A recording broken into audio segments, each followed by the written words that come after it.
Hey, law firm owners, welcome to the Your Practice Mastered podcast. We're your hosts. I'm MPS. And I'm Richard James, and today we're going to talk about what we call it Throwback Thursday, where we're going to go back in time a little bit, Michael. Yeah, Throwback Thursday, going back to some of the old pieces of content that many of you law firm owners probably haven't had the chance to enjoy or listen to yet. But Rich, why don't you tell them a little bit more about that?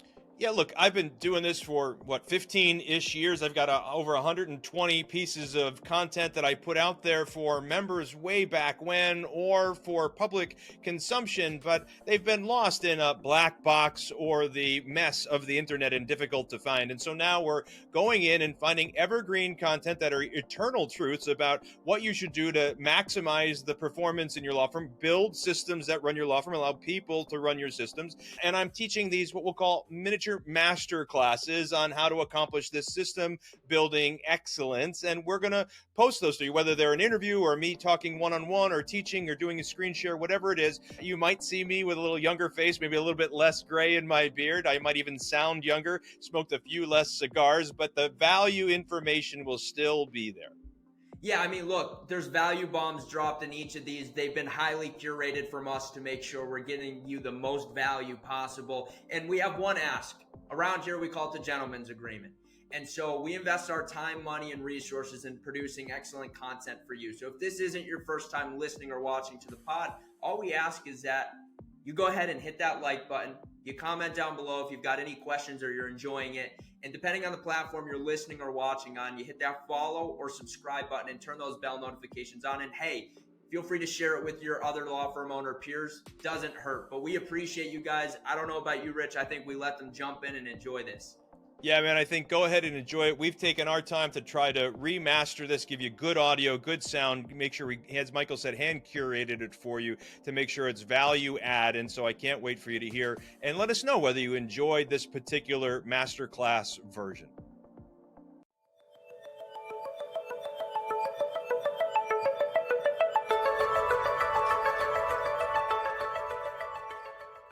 Hello, everybody.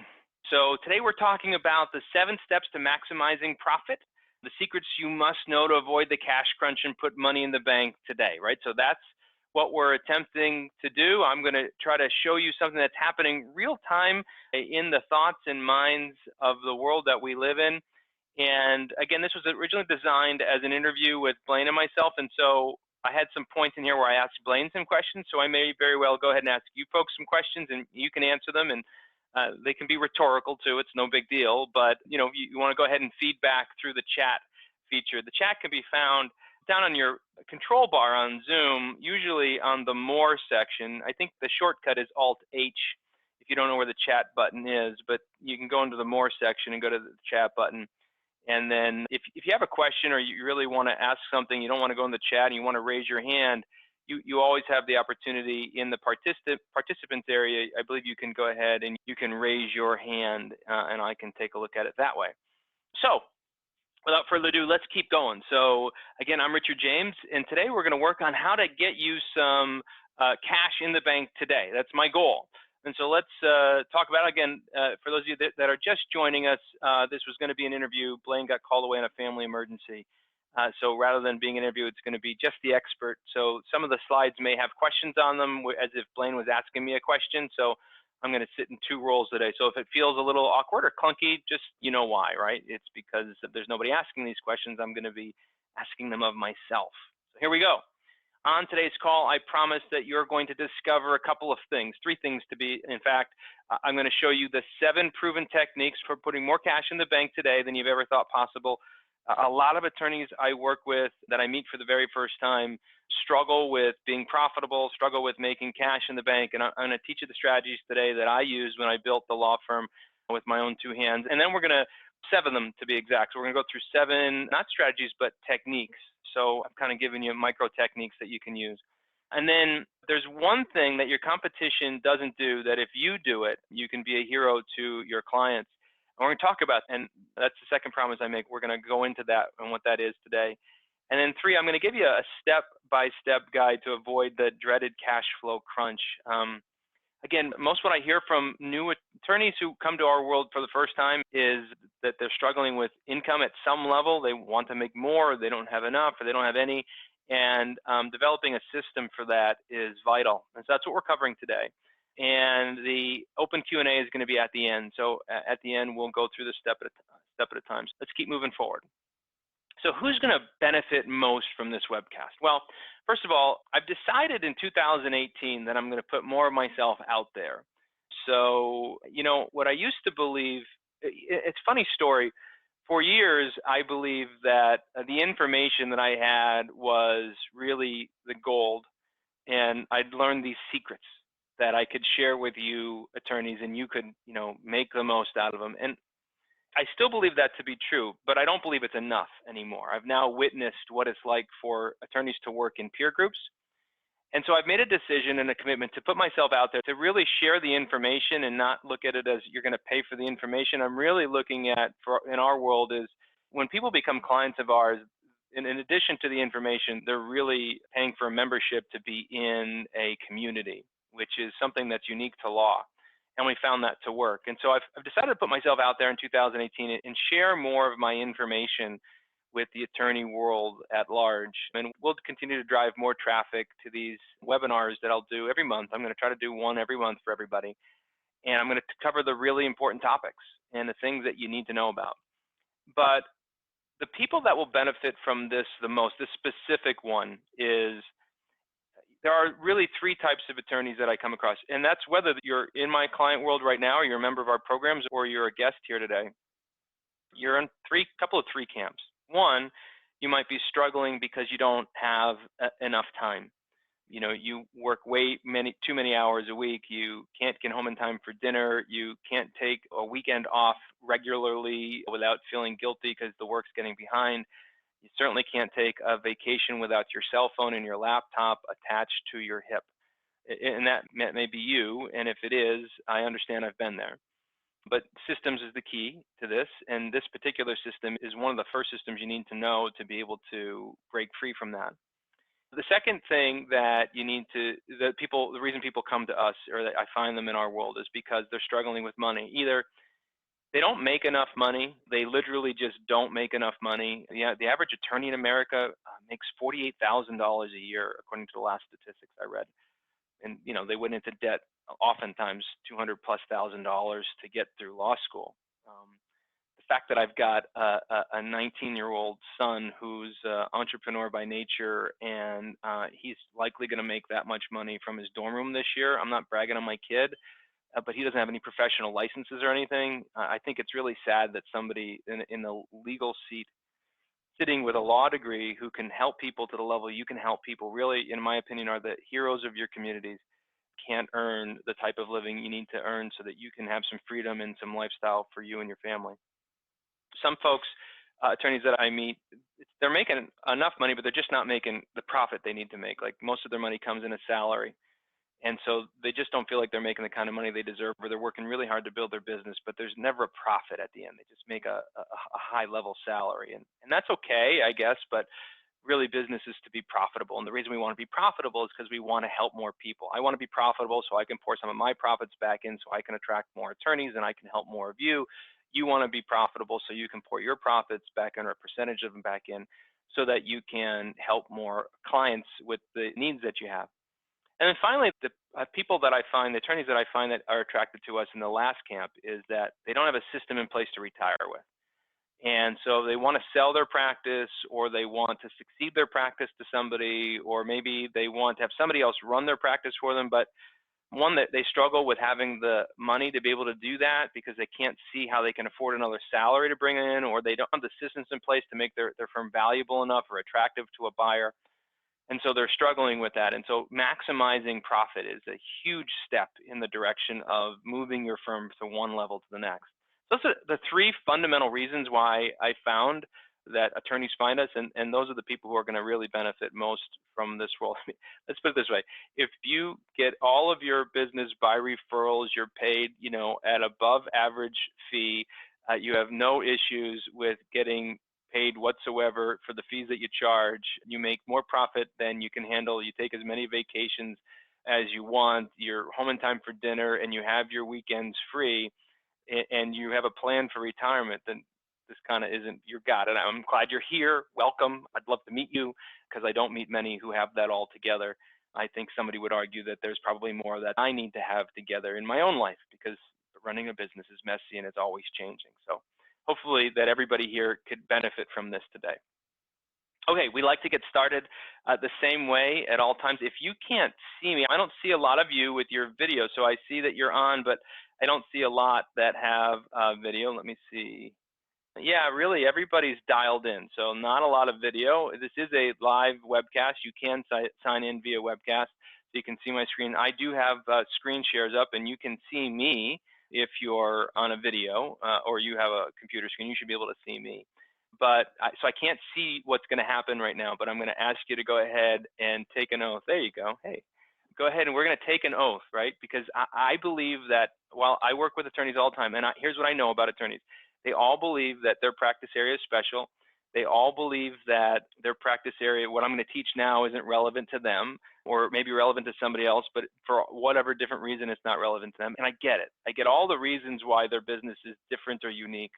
But I just ask every time we do one of these presentations to momentarily suspend disbelief and just for the next hour, bear with me and just take an oath that says that you're going to kind of buy into what it is I'm telling you today, just for this period of time. And so we're going to take an oath. I don't have to hear you do it, but you can see me do it if you're on. I'm going to raise my right hand. You can raise your right hand if you want to, and you can repeat after me. It sounds corny, but trust me, it's important. My business is not different from yours. It's so important that you get that. My business, I have now, listen, if you know my story, you know I've owned insurance companies, I've had funeral homes, I've had a foreign currency exchange company, I had a pet supply company, I've built a law firm from scratch, I've built this consulting firm from scratch, and a myriad of other little businesses along the way that I've helped or personally built. And I can tell you that the fundamental thread that runs through those businesses is absolutely the same. And so the thing that I'm about to teach you today is the same for all the businesses that I've ever worked in. And it's true of all of the things that I teach. And so that's why I have us take this oath every time. So I hope that didn't feel too creepy. Trust me, there's no Kool-Aid can be slipped through the computer screen for anybody. But that's the basis of what I want to make sure you understand. So why is it important that we're going to learn this now? All right, that's good. So let's talk about that a little bit. So the reason that this is important now is because it's timely. The information I'm about to give you, the reason I chose this topic first is because of the time of year. So this is where I would ask, I guess, Blaine, if he was on the call. And again, for those of you that is just joining, I know it's quarter after the hour. If you're just joining me, I noticed a few more people came in. This was supposed to be an interview. Blaine was going to interview me. Blaine got called away on a family emergency. So for those of you that pray, prayers are welcome. His wife got taken to the emergency room, and I got a text. I think that she's okay, but you know that what that's like. You go to an emergency room, it's going to take forever. So he's not going to be on this call, and I certainly pray that everything's going to be all right there. But anyway, I'm going to ask you. So what do you think is on the minds? And you can type it in the chat. Again, if you don't know where the chat is, over in the more section, you can go to the chat section. What do you think is on the minds of every American who earns an income right around this time of year? Go ahead and type it in. What's on the mind? Yeah, taxes. Okay, we got it. Thanks, Michael. Yeah, you got it. Taxes is on everybody's mind, right? It's just, they're bummed. I mean, if you've watched any sports at all over the weekend and these crazy commercials from TurboTax, we're not going to go into that, but talk about outrageous marketing, right? They've got some really outrageous marketing. If you don't know what I'm talking about, I highly recommend you look it up for the entertainment value alone. Go ahead and YouTube TurboTax's outrageous marketing for right now. But TurboTax, H&R Block, they're all like riddling the airways, both on radio and TV and billboards and newspapers, and they're really just blanketing the airways with messages about tax. So tax is on everybody's mind. And in marketing, one of the things that we want to make sure that we're doing is we're having the conversation with our client or our prospect that's already going on in their head. And so this is the most important time of year for that. And so let me share with you why. So today we're going to talk about what I call the accounts receivable machine. So we're going to really unpack what this means and what it looks like in a law firm. Because when I built the law firm in Phoenix, for me, the most profitable time of year, I call it Christmas in a law firm, is between January and April. Now, it was a bankruptcy and tax resolution law firm, so there's a little bit more, weight on that because of the type of practice it was. But I've worked with, literally hundreds of different law firms directly, and dozens of different practice areas, and this truth is true regardless of the practice area. I guess you can make an argument that if you're a pure contingency firm, if all you do is PI, Social Security Disability, or workers' comp, that this conversation may not be for you, and that's okay. I get it. I'm assuming maybe if you are a pure contingency firm, stick around. I think you can learn a few things here or there, but this is really for the firm that if you either bill flat or you bill hourly, and you have clients who owe you money in any way, shape, or form, or you secretly suspect that you're not charging the right fee, this is something that is really going to help you with this AR machine. The accounts receivable machine for me is designed, and this is a writer downer. This is what you want to know about the accounts receivable machine. It allows you to maximize the fees that you charge, as well as maximizing the amount of people who are on plan versus off plan. So maximizing the fees that you charge, as well as maximizing the people who are on plan versus off plan. All right, so for those that just joined, I saw we got a couple of more come in. Welcome. Again, this is designed originally as an interview process. Blaine isn't going to be here. He had a family emergency. We are unpacking what we call the accounts receivable machine today, and we're going to show you step by step kind of how to do what I'm going to tell you to do. Now, the accounts receivable machine is a big, hairy, audacious beast, right? So there's a lot to it. I'm picking kind of a couple of key parts out of it today to get you some really quick results. And we're going to tie these two thought processes together. This idea that taxes are already on everybody's mind, and the accounts receivable machine is the system that we're going to focus on today. So for those of you who don't know me, you wonder why you should listen to me. Well, so if you're my kids, you probably won't listen to me. But the truth of the matter is that I've done this, right? So I've built a law firm with my own two hands. The story goes that I was teaching lawyers how to do this, build systems. I had stumbled onto working with a guy that worked with lawyers. I fixed his business. He asked me if I could teach other lawyers how to do what I did for him. I said yes. A guy saw me speak. He happened to be a lawyer. I was in Vegas. He said, hey, you're in Phoenix and I'm in Phoenix. How about you take your crazy ideas, and as long as you protect my license, we can go build a law firm together. He says, you can't own it, but if it works, you get to tell the world about it. If it doesn't, well, you get to fail miserably in a public forum. And so I took a chance, and I was in the right place in myself financially and with my family. And we just said, yeah, let's do it. So we shared a desk, kneecap to kneecap, and we literally, he was on one side of the desk and I was on the other side of the desk. I mean, that's like literally how it was. We had a little executive office suite. We did $0 in sales the first day because we had no business. All we had is a couple of names from referrals that we can tack back into. And we had one yellow page ad and a Google listing that was kind of held over from his old partnership that he broke up with. And within 2.5 years, we grew it to $3.5 million in annual sales. And that was a great story. But the most important part of that story, and this is really important, even for those of you that know me, you've heard me say this, but sometimes you don't catch it.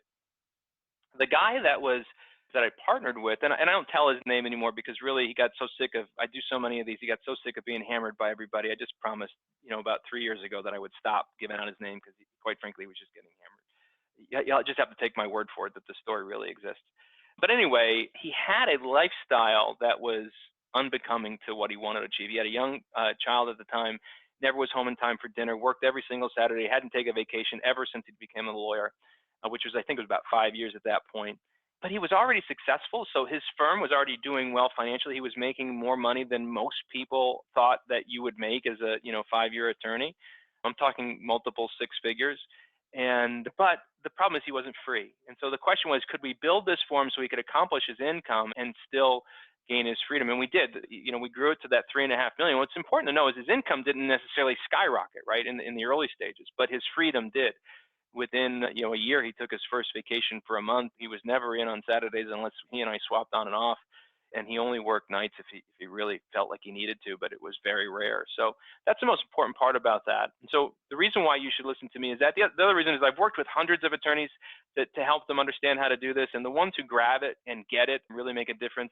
Jamie Miller's been a client of mine for a long time. This is what Jamie says about this particular system. I mean, Jamie's really swallowed all of the systems that I've ever dished out, and he's really made a difference in his practice. I mean, he's 400% larger than he was, I think, when we started working together.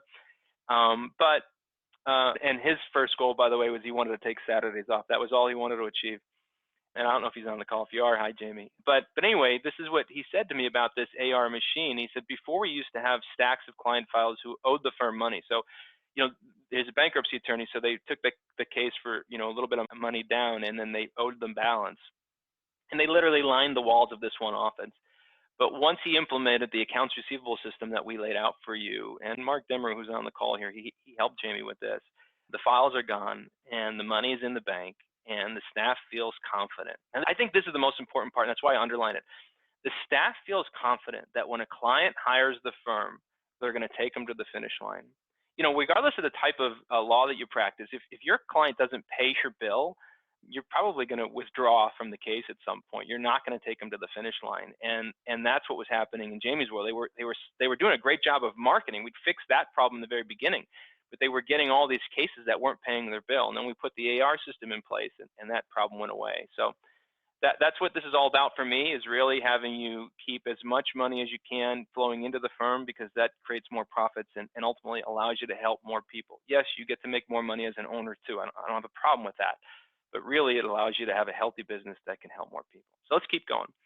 So why am I giving this information away for free? There's a couple of reasons that I said it earlier, that I'm really committed this year, that I want to not put such an onus on the information, because I've now come to understand, I've been saying the same thing. So that first presentation I gave, whatever, more than a decade or 12 years ago, when I helped when I was in Florida giving my first presentation on what I called the DNA of the seven-figure law firm. And I taught the same things then that I'm teaching right now. It's ironic, and nothing has changed. I mean, I've got a little bit more gray, haven't gotten any more bald. I got my eyes fixed. I don't have glasses, but the information is the same. I mean, it literally is. I stood up on stage in boot camp and I gave presentations, and I watched my presentations, so I always can try to get better. And I listen to them. I'm like, man, that's the same stuff I've been saying for more than a decade. I mean, and so I've been saying it longer than that, but just specifically to attorneys for that long. And so it's not about the information. What it's about is it's about the peer group and the accountability and having the implementation meetings to be able to get together. But so I've really made a commitment to doing more and giving more to the legal community. That's my goal this year. So I'm going to do one of these a year. If you weren't on before, I'm going to do one of these a month. Sorry, I'm going to do one of these presentations a month, and I'm going to try to create as much value as I can. There's two other reasons, though, and the first one is not self-serving. So I like to think about an attorney's world, any business owner's world, but we're speaking to attorneys today. So I like to think about what I call the four futures. So if you imagine, if you're on the computer, you can see. If you can't and you're just dialed in, if you imagine there's a box on the left and there's 5 boxes on the right, and we're going to connect these boxes in just a second. And so if you start connecting these boxes, you can see on a timeline, we've kind of got now 1 year and 2 years. And then what happens is, if you draw a line from the box on the left, we'll call that today, to the box on the right, which is your future. If you don't do anything, or if you just kind of tread water, you're going to have the same or no change. And that's the problem. If you keep doing what you've always done, you're always going to get what you always got. That's what my grandfather said, right? So, the definition of insanity is doing the same thing over and over again and expecting different results. Whatever cliche feels best for you. But the bottom line is that you're not going to get a change if you don't do something. And quite frankly, if you do nothing, I believe a business moves forward or it moves backwards, but it can't stand still. So just inertia is going to take you in the wrong direction if you do nothing. And so the goal is to figure out, well, what 4 futures could we possibly have? And so really, here's how I look at it. And this was an epiphany that I got at boot camp. And I got it. I believe I got it from God. We won't get into that today, but know that I truly believe that this was delivered to me by the man himself. And so this idea that a law firm is either in one of 4 stages. And so they're either in chaos, they're in growth, they're healthy, or they're free. And so kind of below the line is growth and chaos. I know growth sounds like a positive word, but you'll hear me lay it out just for a little bit. You can be in growth and still feel like you're not, your firm could be growing, but doesn't mean that you're happy and have a good life. And then healthy and freedom are above the line, and freedom is the ultimate goal. And 2018, I'm really going to pour myself into helping law firms identify which stage they're in, and more importantly, helping them get from one stage to the next. That's not the point of this conversation, but I want you to know that this is the reason why I'm doing what I'm doing. Now, let's just identify these real quick. Chaos means oftentimes I find that lawyers are in debt. They work 7 days a week, not 5 days a week, and they've got no time, no money, and no plan. That's typically where I find chaos is. That this is that lawyer who's not making a lot of money, or the money they're making is just circling the drain because there's debt, and they haven't really figured out a system on how to manage it all. Growth. Okay, so we're growing in the right direction. So our firm is growing, the top side number is growing, but there's no bottom side number. I like to say top side numbers for vanity, bottom side numbers for sanity. And so the top side number is growing, but the bottom side isn't, and you're living month to month. Like you literally have no profit, and you're scared about payroll, and you're not sure how you're going to make it, and you work 6 days a week and nights, and there's no profit from the business. It's just you take a salary from the business, right? So you're in the growth phase. You look at your top side numbers and get excited that you grew this year over last, but you're not keeping any of it. You don't really have a business. You still have a job that happens to look like a business, but it's not. And then healthy is where your staff runs the business, you work 5 days a week, and you're profitable. So you still have to show up every day. The business still kind of requires, you to be there, and you are profitable, but everybody else runs the business. And I like to say systems run your business and people run your staff. Sorry, systems run your business and people run your systems. And so this is where your staff is running the business through systems. And then freedom is, and you've got $500,000 plus in the bank, and I mean cash, right? I don't mean, oh, my house is worth that because the market has gone up. And you work 3 days a week because you realize you can't completely walk away from the business. You own it. You have to be plugged in at some level, but you're not doing any of the legal work. You're only doing the things you want to do. I mean, if legal work's what you want to do, maybe you're doing it, but you've got what I call passive income. That's income that you make whether you roll over or roll out of bed, right? You can go away for a week or a month and come back, and your business will actually grow without you. Let's do a little test here. So you're in the chat. So tell me, just give me a heck yeah if you all want to be in the freedom stage. Heck yeah, in the chat, go ahead, type it in. Heck yeah if you want to be in the freedom stage. Anybody? Nobody? Yeah, okay, there we go. All right, so we want to be in the freedom stage. So what's important, we're not going to be able to unpack this in this system today because we've only got an hour, but we'll do more of this in February for those of you that are coming to February. But here's what I want you to know, that you very well could be in more than one stage at a time. So you could be in the healthy stage and then fall back to the growth stage for a little bit for different reasons. You could have key team members leave. I had my business manager be recruited by $1 billion company, as well as my lead tech person. They happen to be father and son, and they both got recruited by the same $1 billion company this year. As a feather in my cap, because I had my top guys recruited by a much bigger company than us, and that was cool, but that doesn't mean that it made my life any easier. So that can happen. Macroeconomics can be involved. Sometimes you can be in chaos and growth at the same time, but ultimately you want to be able to learn how to get to freedom and taste freedom. And so while I've been spending the last 6 months in the healthy stage, but I've been doing, the business has required my attention, know that I've got a plan, and I'm in the hiring stage right now to move me back into complete freedom again, which is where I was, 8 or 9 months ago. So that's part of business. Being a business is busy. It's tough. Running a law firm is even harder, and that's why we're here. All right.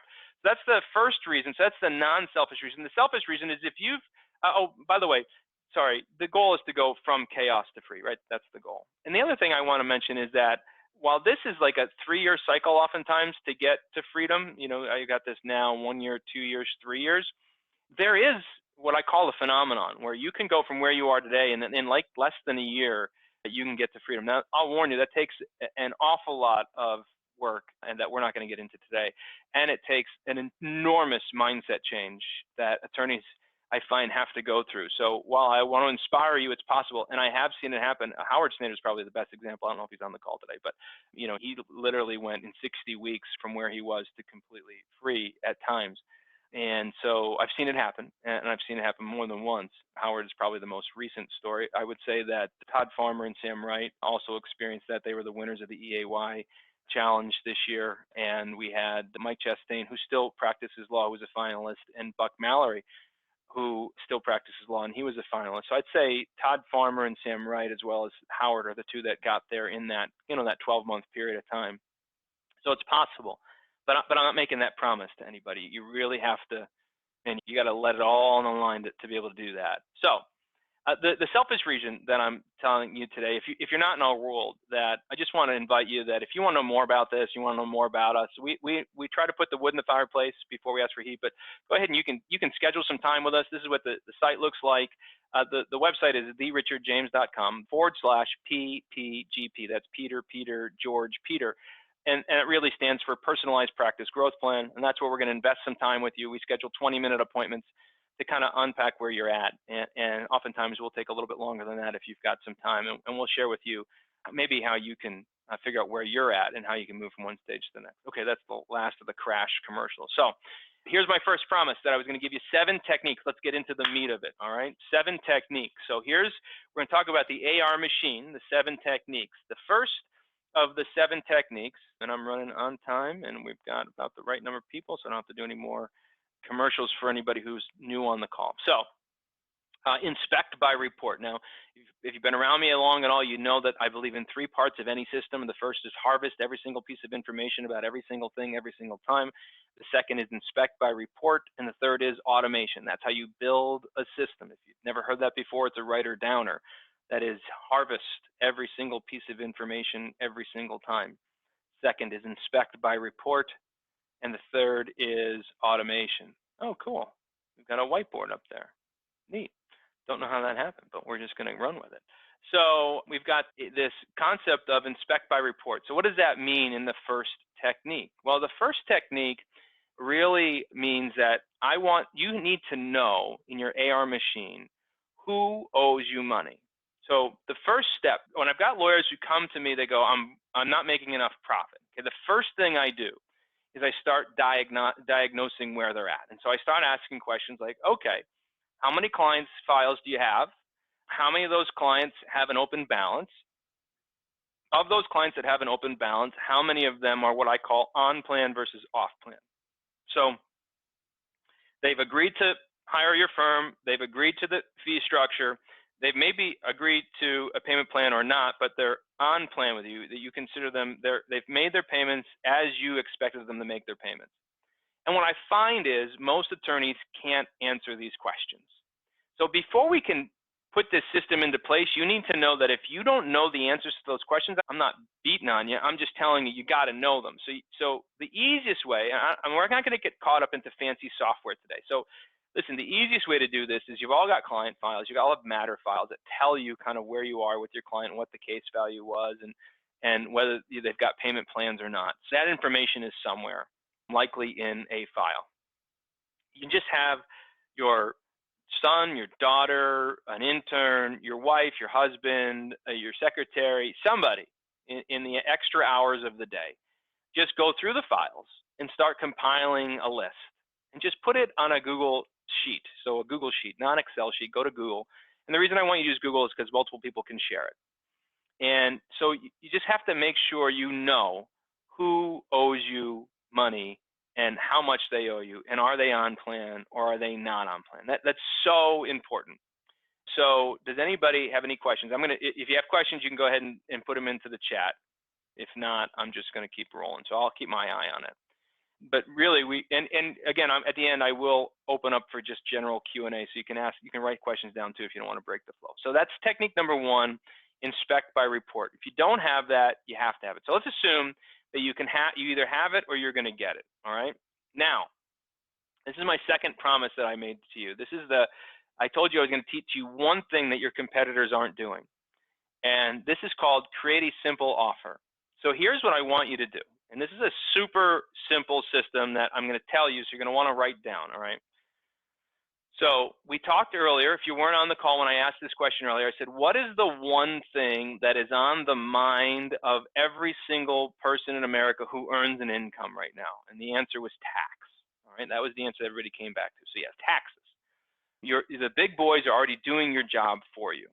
And so here's what I did in the law firm that I built. So in this time of year, this January till April, I created a simple offer, all right?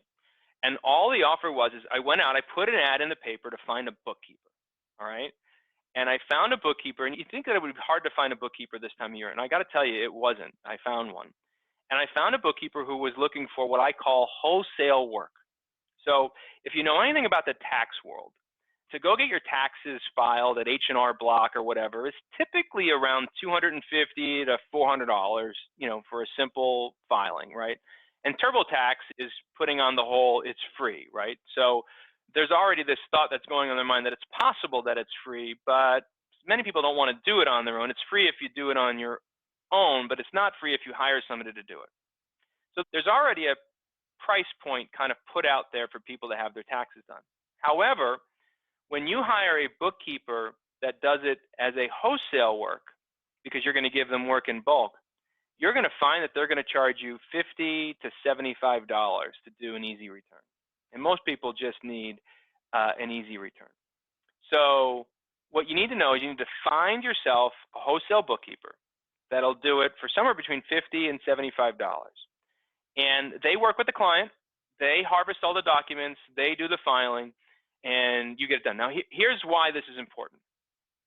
Because now you're not going to pay you're going to give somebody what's considered money at a discount, right?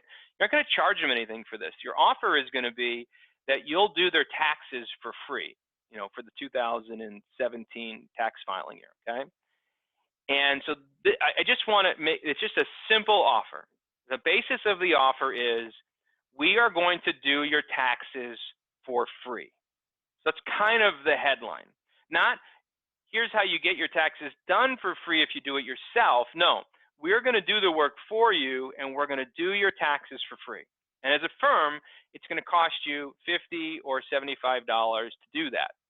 Now, that it might sound like a cost to you, but remember, we're going back to the original data, and we're looking at all the people who owe you money and who aren't on plan. And I suspect most firms, from my experience, most of the people who owe them money aren't on plan. So we're using this free tax solution to get people to get back on plan. So that's the first step. And so let me just say, we're creating an offer. The offer is we're going to do your taxes for free, and we are going to communicate with, first and foremost, all of the clients that you have who either owe you large sums of money and are in small plans, or are on a plan with you but are not actually on plan. They're what we consider off plan. They're not making their payments on time. They're missing their retainer refreshment, or they're missing their payments, whatever it looks like in your world. We're going to identify who they are, and we're going to create an offer that offers to do their taxes for free. Now, in return, they are going to do a multitude of things.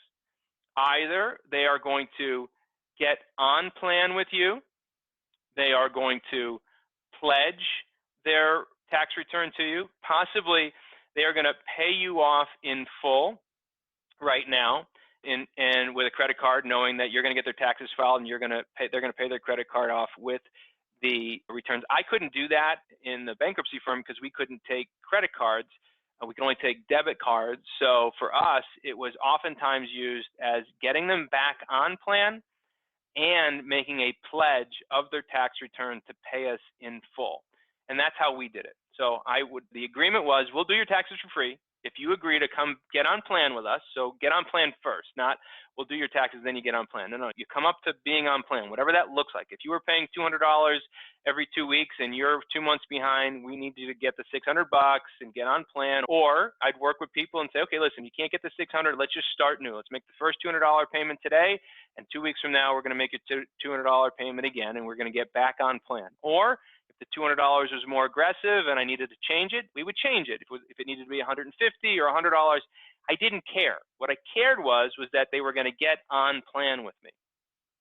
The second thing that we were going to do was that we were going to have them pledge their tax return. So we're not H&R Block, and we can't have the money come to us that we then give to them. So, which is incidentally a whole nother conversation about a law firm potentially owning a tax firm at some point, but we're not going to go there. So just know that you can't get them to literally pledge the money and have it come to you in most circumstances. But what you can do is you can have them pledge it and say that they're going to bring the check into you, or you can schedule the payment plan to come out of their debit card on a certain date based on when you know they're going to get their money.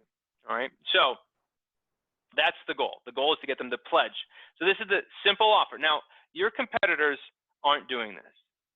Tax solution is interesting, but did you inform your update your malpractice insurance character or the bookkeeper indemnify the firm? Yeah, so good question, Tamika. So yes, you should always let your malpractice insurance provider know what you're doing, and we make sure we put it under the scope. I'm not a lawyer, full disclosure, so you need to know that I let the lawyer handle that.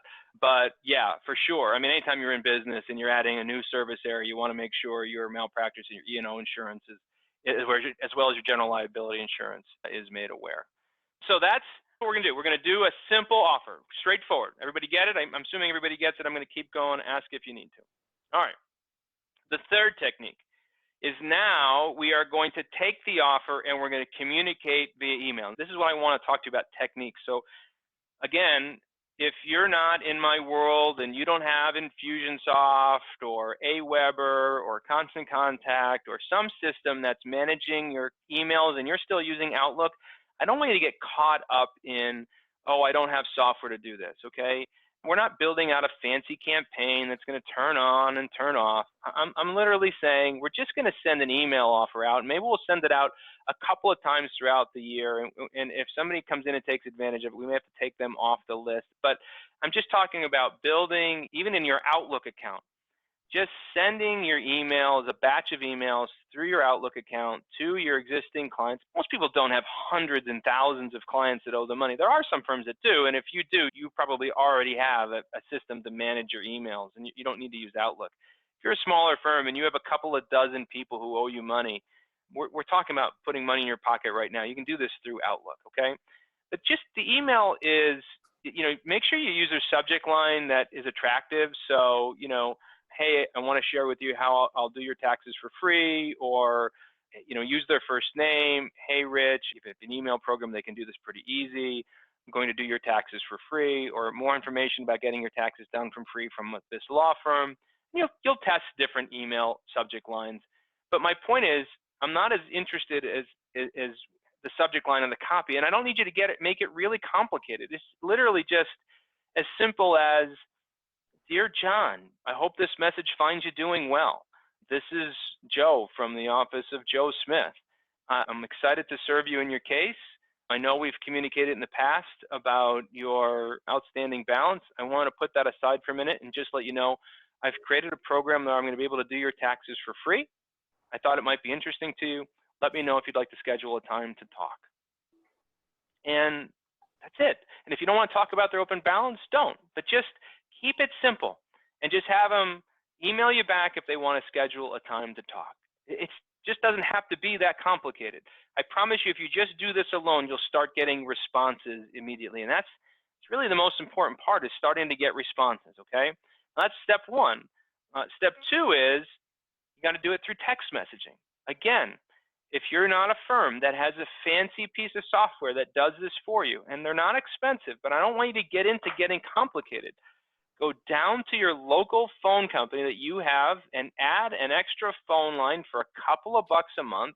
Get a cheap smartphone. They're super cheap these days. You can get an old iPhone or an old Android phone and have it be your office cell phone, and have your sister, your mother, your brother, your cousin, your husband, your wife, your secretary, or somebody just start texting your clients that same message, although more brief, right? We don't want to be a 5-message long text, but hey, we figured out how to do your taxes for free. Let me know if you're interested. Law firm of Joe Smith from law firm of.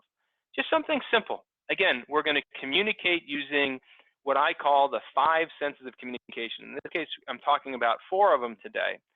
But I just want you to keep it simple, just a simple text message, and start saying, hey, here's the offer we've made. Are you interested in it? Okay? 5th, you haven't guessed, the next thing we're going to do is we're going to use direct mail. Again, I don't need you to go buy any fancy lists. We're talking about small lists of people. Somebody that you know, friend, family, somebody in your firm can take a simple letter on your letterhead, right? It's not advertisement anymore, so you don't have to put advertising on it anymore because it's not solicitation. You're sending it to a client. And so you don't have to worry about all the rules and regulations around advertising. All you got to do is put in an envelope, put a stamp on it. The letter should be no different than the email.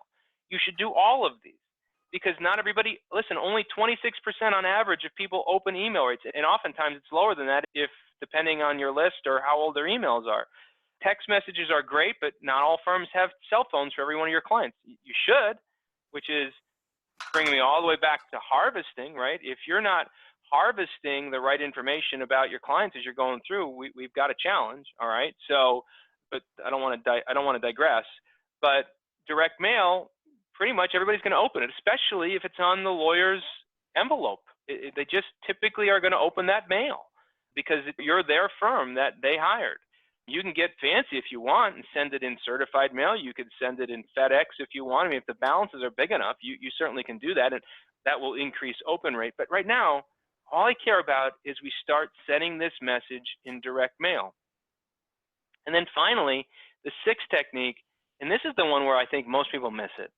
Honest to God, I think this is where law firms miss it more often than not for me. And this is follow up with a phone call. And so you've sent the email, you've sent the text message, you sent the direct mail piece. The person on the phone, somebody in your world, not you, please, not you, the lawyer. I'm begging you, don't do it. It's just not a good idea for you to be in a collections situation. It's not a good idea for, yes, there are times when lawyers can collect better than anybody else because of all of the right reasons. It's just not the thing I want you doing. It's not something you have to do. Somebody else can make this phone call and leave voice messages. Have a little scripted voice message that's basically the same script that we used in the email and the direct mail, and just says, hey, this is Jim calling from the office of Joe Jones. Mr. Jones found a way to get your taxes done for free. I want you to know we're offering it as a service to you as a client of ours. Give me a call back if you're interested, 555-1212. That's it. And you probably would have, you probably saw a text message from us. You probably saw an email from us. I'll try you back. There's a limited window on this. There's only so many we can do, whatever. And so put a little limited supply on there if you'd like to. But I'm not actually asking you to get sexy. I'm not asking you to get copy, writer talented on this. I'm just asking you to just do these things. And I'm asking you not to do them, asking somebody else to do them. And then what I'm asking you to do is I'm asking you to build a system for this. Right? So what I want you to do is I want you to build a system for this. So what I want you to do is I want you to build a system for this. Just because we did it now doesn't mean we're done. First of all, this is a campaign that, yes, is relevant for taxes.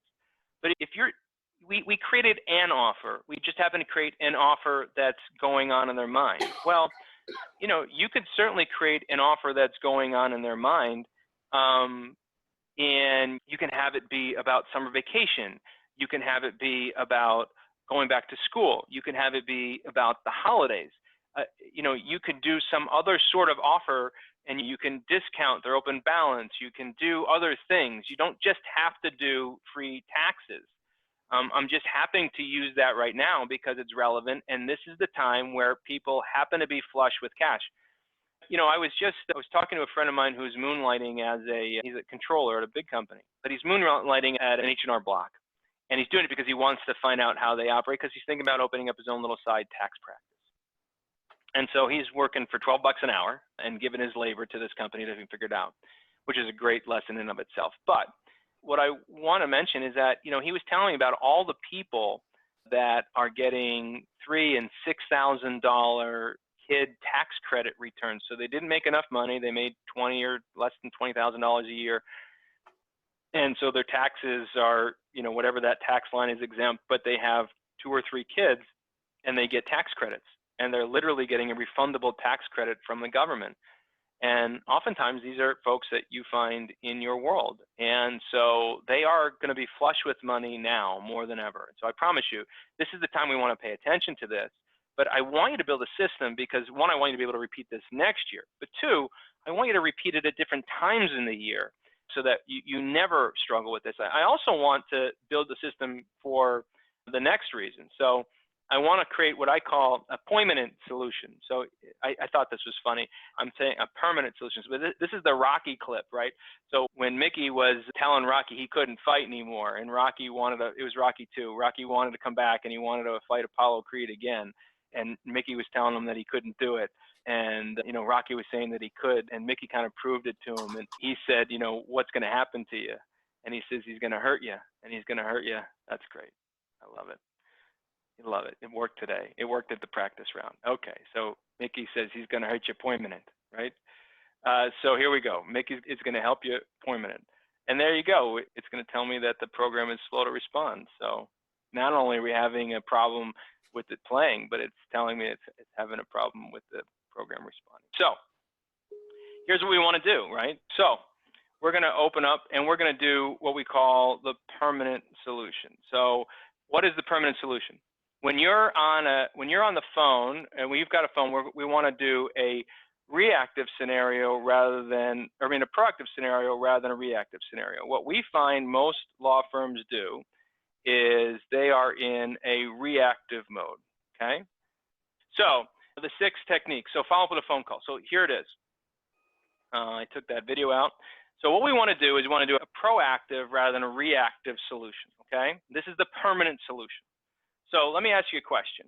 On a scale from 1 to 10, and you guys can type this in there, how important, 1 being not very important, 10 being like the most important thing that is in your business, how important is cash flow to your business? Type it in. 1 is not important, 10 is the most important thing you've got. Yeah, okay. On a scale from 1 to 10, 1 being not very good at it, 10 being very good at it, second question, how good are your clients at managing their cash flow? He's on 4. Yeah, 5, 7, 6, 3, 5. Yeah, right. Not very good, right? And so what we find is, my question is this: why do we let clients who are not real good at managing their cash flow manage the cash flow of the law firm? This is the thing that always confused me. What confused me is, if cash flow is like so important, what happens in most law firms is a client comes in and the lawyer tells them what they're going to do and they diagnose the situation, and the client says, yeah, I want to hire you. And then they quote the fee, and then the client hems and haws and doesn't know how they're going to pay for it. And maybe the lawyer has a payment plan they can put them on, and they tell them they can pay, X amount of dollars over time, depending on the case type and the length of the case and all sorts of things. And then what happens is the client leaves, and the firm doesn't put the client on a specific plan, and they kind of let them pay what they can when they can based on the necessity or the pressure of what's going on in the law firm or their case. And so it never works, because now the client who's not good at managing their money never stays on plan the way you want them to, or at least a high percentage of them don't. And then you, the law firm, end up with a cash flow situation where you've got the employees you need to work the case, but now the revenue's not coming in to manage the case. And what happens is you get inverted on your profit and loss statement, and you're not making profit the right way. This is why this happens, okay? It happens more times. It's either that or you're not charging enough for your fees, which is a whole nother argument that we can talk about. But what really happens more often than not, if you take payments, there's no plan for it. So the second step, and this is the promise I made you, I'd give you a step-by-step kind of how to make this permanent. The second step is that you have to make sure that you schedule a payment plan. So here's the rule. You have to have a rule of engagement for your firm that says, if you're going to accept payment plans in your firm, that anybody can go on a payment plan with your firm. So any client can go on a payment plan, but no client can go on a payment plan without a specific in-writing committed plan with a form of payment. So if you're the one who's in the consult room, if you're the lawyers in the consult room, and I get it, a lot of you are, and you're meeting with your clients and they want to go on a payment plan with you, they can do it, but they can only do it if you get a firm in writing how they're going to pay you, like what method, credit card, debit card, cash, check, and I prefer debit card or credit card if I can, 100% of the time. And when are they going to pay you, and how much are they going to pay you? And that's in writing in the client service agreement, in your fee agreement, whatever you call it, okay? That's step 1 or step 2 on this. You have to first identify how important this is to you. If cash flow is not important to you, then we'll just skip this, I guess. Here's the second thing I want to do. Now I want you to have somebody in your office, not you. Again, not you. Somebody. Again, if you don't have any employees, have a family member do it for you. And just start taking a filing cabinet, file folder, one of those accordion things, I don't care. Just put files in there and have it be from 1 to 31. It should say 31, not 30. There's 31 days in a month. I don't know why I put 30. That's my fault, nobody else's. It should say 1 to 31 because there's 31 days in the month, right? And all that is a place for you to put when that payment is due. So when if John says he's going to pay you on every Friday, well, you know, based on the calendar, what days of the month these Fridays fall. And so let's say the first Friday is the 7th, for lack of a better number. You're going to put the John's payment plan in the 7th, and whoever's managing this is going to go into on the 7th and open it up and go, okay, John's going to pay us today on credit card. I'm going to run the credit card or the debit card. John's check is supposed to be here. Is it here? John was supposed to have a drop off cash. Did he drop it off? No. Okay. So now we know what happened on the 7th. And if John paid, well, John's paying every Friday, so that means on the 14th, now we're going to move it over to the 14th. It's super simple. Again, folks, I'm not talking about software. If you've got software, great. I love software. But if you don't have it, I'm just not trying to make software a barrier, okay? So just make sure we're having a system that is working by date, all right? And then what's going to happen is we're going to proactively, not reactively call. So what happens in law firms is we know that law firms, the number one complaint to bar associations about law firms is the lack of communication. We know it.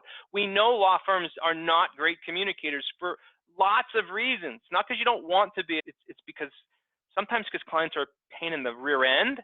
It's sometimes because there's just nothing going on in their case and there's nothing to communicate about. It's sometimes because nobody in the law firm is, everybody's so inundated with returning the calls of the people who are taking care of them. There's no time to call anybody on purpose. There's so many reasons for this that I get it, but none of it matters because all that matters is that the clients think that you're lousy communicators. They voted on it with their complaints to the Bar Association. They voted on it by not giving you great Google reviews. And so when you turn into a proactive communicator, what happens is you end up changing your view in the client's eye, even though you're proactively communicating about their payment plan. But here's the thing. We're not going to proactively communicate about the payment plan. We're going to proactively communicate about the relationship. So somebody, again, not you, needs to be on the phone, making these calls, communicating with people who are on plan with you. Now, here's my rule of engagement. This is important. If you have people on a payment plan and they're paying you via debit card or credit card, you don't call them until after the payment has been made. So you use the date of their payment, regardless of how they're paying you, as the date of the marker for your call. If they're paying you via credit card or debit card and you have it set up automatically or you manually run it, you don't call them until after that payment has either been made or it fails. Here's the reason. If you call them in advance, they're liable to ask you not to run the payment because they're not very good at managing their money and you gave them the opportunity to stop. And if they ask you that question, odds are pretty good you're not going to not do it. Some firms will, but many firms will acquiesce. And so I don't want you calling them until after the card is run. If they're paying in cash or check, you know by the date of the payment that either the payment came in or it didn't. So we're calling them. If the payment came in on that date, let's assume the payment did come in. We're calling them. We're not calling them about their payment, even though that's the trigger for the call. We're calling them about their family, about their relationship, about what's going on in their life. You know, the person making these calls has to know at least why they're hiring your firm, what's going on. They should know how many kids they have, if they're married, are they working, are they not working, were they injured, what's going on in their life so they can form a real relationship-like communication with them. See, this is not about being a collection agency. This is about building a relationship with your client.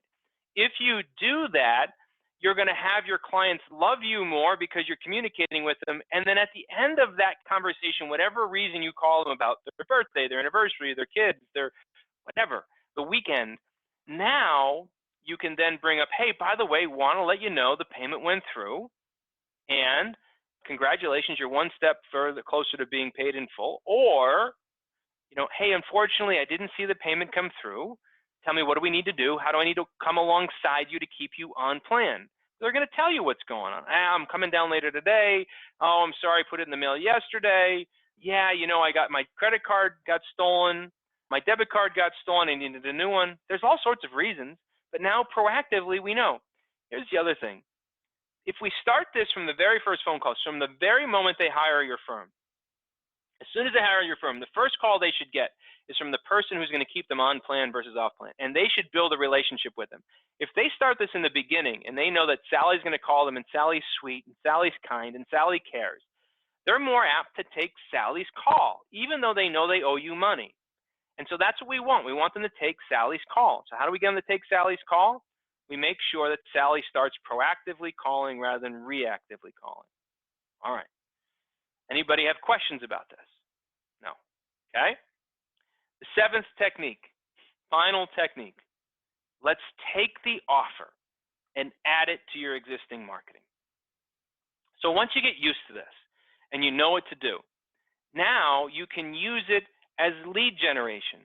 So if you use TV, and many of you don't, but some of you do, if you use TV, when you're in the commercial, depending on whether you shot a new commercial or you're being interviewed on a segment like I like to do, even if you're talking about a book, you can now float this in. You could pretty easily, on any commercial you already have, do a voiceover and add a little, chop off a section and add in a section of, hey, call us now to find out how to get your taxes done for free. We're going to do a free tax return. You could make an entire commercial about it. Now, if we're not going to use TV as the media, maybe we're using pay-per-click as the media. Why couldn't we have pay-per-click and a landing page and a video where you're talking about the fact that you'll do their tax returns for free? Listen, if you're willing to do tax returns for free for somebody who owes you $700, $800, $2,000, $5,000, whatever it is, and would you not do tax returns for free if somebody came in and hired you as a new client? If I said to you, hey, listen, somebody's going to hire you to be a new client, an average client value of $2,500, I don't know what yours is, let's just say it's $2,500, would you not pay $50 or $75 to acquire that client? Yeah, of course you would. So $50 to $75 is a small amount of money to acquire the client. So why wouldn't you use that in your marketing? So whether you have a newspaper ad or you use direct mail or you use TV, radio, or internet marketing, you can certainly use this story that you've got about taxes, and you can develop this stuff. And by the way, when you develop it for this year, then you can use it next year. Now, I don't want you to put the cart in front of the horse, because this is the reason I told you this last. Because the danger is, the risk is that you end up trying to do this first. I need you to make sure you put the system in place first and understand what your offer is and start to test it on your clients, because you're going to find the holes, you're going to find the better language, and they're going to be more understanding, and they're going to give you more wide berth than our prospects. So I want you to make sure you do this with them first so you can develop the system, and then go and add it to your existing marketing. And then once you do it for your tax return model that we just laid out today, as I said, why couldn't you learn that, oh, wow, events like freemiums that I give away tend to work better in my marketing than just regular boring advertising looking for people who are needing my services. And that's the truth, right? When you advertise, when most law firms advertise, think about how they advertise. They advertise, hey, if you're in an accident, if you are in financial difficulty, if you've been arrested of a DUI, if you're facing a divorce scenario, if you're trying to keep your kids, if you're had somebody die in your family and you're worried about your estate, if you're trying to get your green card, whatever. If you want to see if you're qualified for any of these things, typically your advertisement is call us for a free consultation. I'm not going to argue whether that's right or wrong. What I'm saying is, first of all, you're not different than anybody else that's doing it. All of the other lawyers in your town are doing the same thing. And secondly, all you're looking for is buyers. So you're hoping to put your ad out there so you run into the buyer who's looking for you on Google or whatever, driving down the road at seeing a billboard. But the trick to the game is to look for more than buyers in marketing. See, in marketing, there's what we call skimmers and divers. Divers are people who are ready right now. They are experiencing so much pain that they need to make a decision today. Well, that's what most lawyer advertising is going after. But what we want is we want the skimmers, people who are not necessarily ready to commit to a law firm today, but they would be interested in a free book, a free report, or they'd be interested in learning how to get their taxes done, or they'd be interested in some other offer that you've got some other time throughout the course of the year. It's an old technique that Estee Lauder used to do just called gift with purchase. It was really founded back in the early 1900s. Gift with purchase. That's the psychology here. The Cialdini, the guy who wrote the book Influence, calls it, the law of reciprocity. We give them something for free, they'll give us something in return. So existing marketing, we want to add this to our existing marketing. That is the seventh technique. So I've covered all the things I promised I'd cover. I gave you the thing that your competitor is not doing, gave you a step-by-step system how to manage your phones. I gave you the 7 techniques. What's the fastest way for you to see a result in your bank account? Blaine would have asked me. Just do it. Just trust me. I know that you're busy. I know that if you're in chaos right now, if you identified yourself as being in chaos because you're in debt, you're working 7 days a week, there's not enough time, or you're in growth, here's what you need to know. Your only path out of that is figuring out the right thing to do from 5 to 9. You see, you're going to make your living from 9 to 5. That's the reality. That's how businesses operate. You make your living from 9 to 5. But you make your fortune from 5 to 9. Or in this case, you obtain your freedom from 5 to 9. You have to carve out some time in your day to work on this stuff. It's the only way it's going to happen. No little elf is going to come and do it for you. There is no firm I've ever met, there's no company I've ever met that will walk into a law firm and just do this for you. Trust me, I've looked, okay? They don't exist. If they did exist, I would highly recommend that you hire them. There's companies that will do marketing for you, and there's companies that will help you even maybe with some management, but there's no company that will help you build these systems. This has to come from you, the entrepreneurial-minded attorney. And so you're going to have to find time to do this. And so the fastest way to do it is to get money in your bank is to do it now. Now, if you're new to our world and you're not a client, you're not a member, you're not on this phone, and you don't really know what we're all about, and you want to do it, you can go ahead and I talked to you about this earlier, schedule a free consultation with us.